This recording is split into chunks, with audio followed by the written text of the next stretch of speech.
What's up, guys? Back with another video, and today I wanted to go ahead and talk about the issue of net neutrality. Now, I know that many of you are either subscribed for Borderlands, Fallout, Elder Scrolls, or maybe even just general gaming content, or you probably already have seen a lot of other YouTubers make videos on this issue, and maybe you're sick of hearing about net neutrality at this point.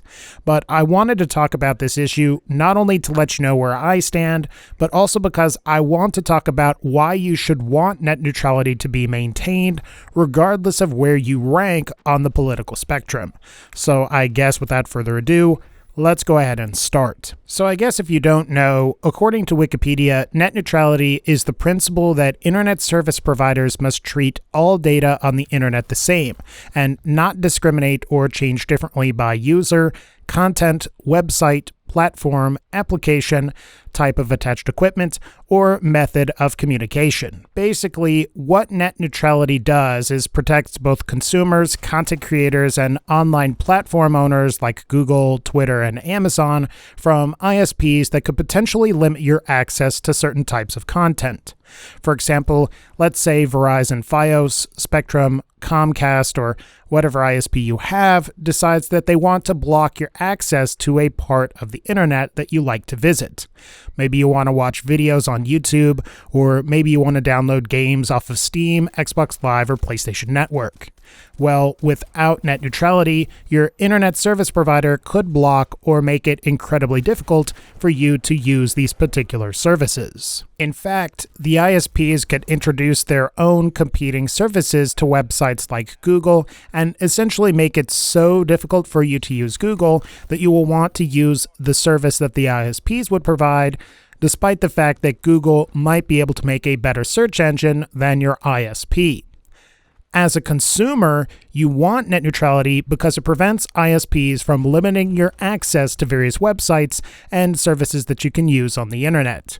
Because the ISPs don't have a say in what you can and can't access online, the internet is a free and open platform for everyone to use and has arguably made the world a much better place. As you may already know, the current chairman of the United States Federal Communications Commission, Ajit Pai, is trying to repeal net neutrality, and the FCC itself will vote on whether or not to repeal net neutrality regulations on December 14th.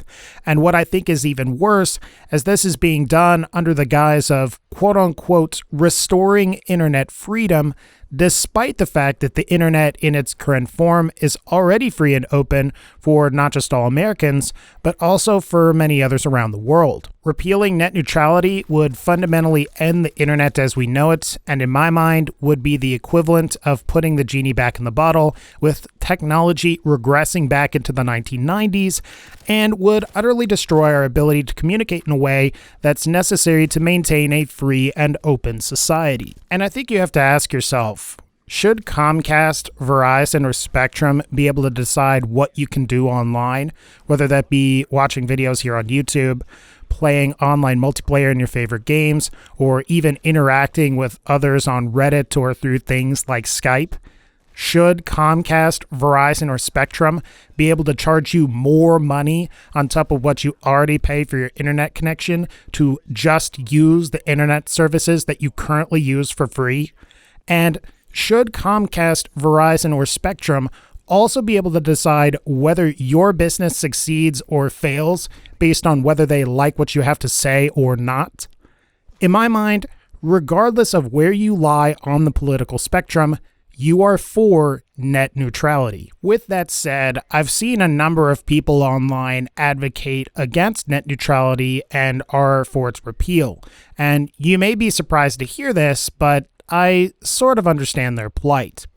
At this point, I think there are many that recognize that platforms like Google, Facebook, Twitter, and YouTube are essentially the internet, and they can greatly control and influence all of us. For the most part, this hasn't really been a problem, as most of these sites were founded on the idea that they were relatively free and open platforms. And as far as YouTube is concerned, the fact that pretty much anybody can become successful and make a living making videos is a testament to the platform's success. However, more so in the last year, I can't deny that many of these platforms have been doing things that seem to be politically motivated. For example, Facebook allegedly buried posts by conservative outlets in order to sway its users to more liberal ones.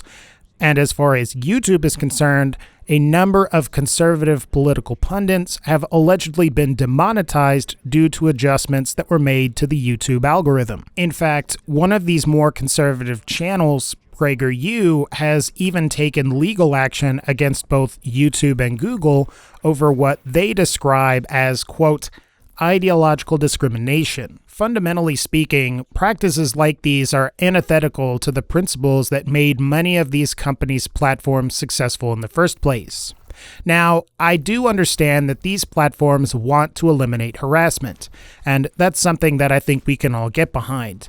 However, if you're burying or sabotaging content that you don't politically agree with, how are you any different from the ISPs that are trying to repeal net neutrality? From what I can tell after watching some of the conservative pundits on YouTube, this is a component of the argument that they are making. So while I personally don't see how repealing net neutrality is going to increase internet freedom, nor do I think that it's a good idea to repeal net neutrality, I also see how some of the actions of large Silicon Valley corporations have contributed to making the internet seem less free and open. I also think about how I might get demonetized or punished in some way for making those points in this video. And I think that if that happens, isn't YouTube just proving the conservatives' point? Now, I know that there are going to be people that make the point that, well, YouTube is a private company, and all of these other large Silicon Valley corporations are private companies, and that's a fair point. However, I would also like to make the point that really there isn't much choice if you want to go where the audience or even just the people at large are. If you want to go onto an internet forum, you've got to use Reddit. If you want to watch online video, or if you want to make online videos for a living, you have to go through YouTube. If you want to sell things online, you have to either go through eBay or Amazon. And I feel like when many of these companies are making more politically motivated decisions, they're not only just damaging their brands, but they're weakening their net neutrality arguments. Now again, just so we are crystal clear on this, I feel like I need to reiterate that I am for net neutrality. And I think you're naive if you believe that repealing net neutrality is somehow going to fix Google's or YouTube's demonetization, or somehow introduce more competition for YouTube into the marketplace. Especially when you consider that the vast majority of American consumers already have to deal with a monopolistic ISP where they live.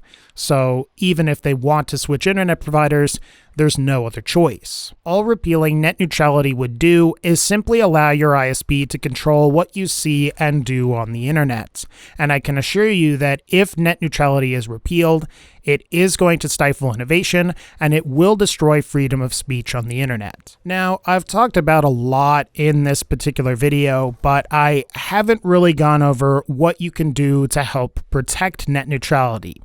Well, the truth is that on some level, there's not much we can do directly. And the reason for this is that the FCC is voting to repeal net neutrality, and positions in the FCC are appointed by government officials rather than the people. However, we can inspire Congress to act, and I highly recommend that you visit battleforthenet.com, link below in the description, and it will guide you through the process of contacting your congressman. I'm also making this video to let you know that there are public protests that are going to be going on across the country outside of Verizon stores, and the link in the description will show you where these protests are going to be and when. I believe some of the initial protests start tomorrow, and again, they will go throughout the weekend. Hopefully, we can cause enough of a ruckus about this to inspire enough of the FCC's members to vote to keep net neutrality intact. However, if net neutrality is voted on and repealed, there is at least some hope. According to Wired.com, and I quote, "The Administrative Procedure Act bars federal agencies from making, quote, arbitrary and capricious decisions, in part to prevent federal regulations from yo-yoing every time a new administration is in court.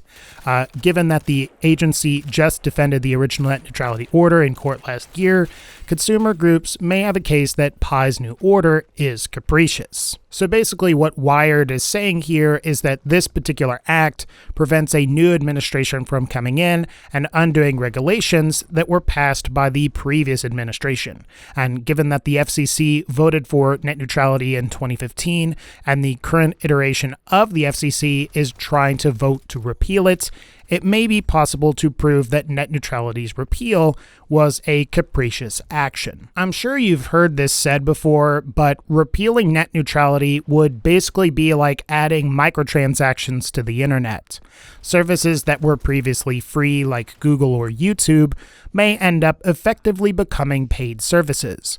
But instead of paying Google or YouTube, you're paying your ISP for the privilege to visit or use the particular website or service that you previously used for free. Even if you don't particularly like or have grievances with one of these large Silicon Valley corporations like Twitter, Facebook, or even Google, repealing net neutrality could negatively affect things like your ability to download a game from the internet, play a game online with your friends, and it could also affect the future of cryptocurrencies like Bitcoin and Ethereum. Ultimately, guys, I guess we'll see what happens on December 14th, but if you at least care about the future of the internet a little bit, let's go ahead and at least try to make our voices heard. But alright guys, I think that's going to pretty much wrap up this particular video. Again, I'd like to thank you for watching.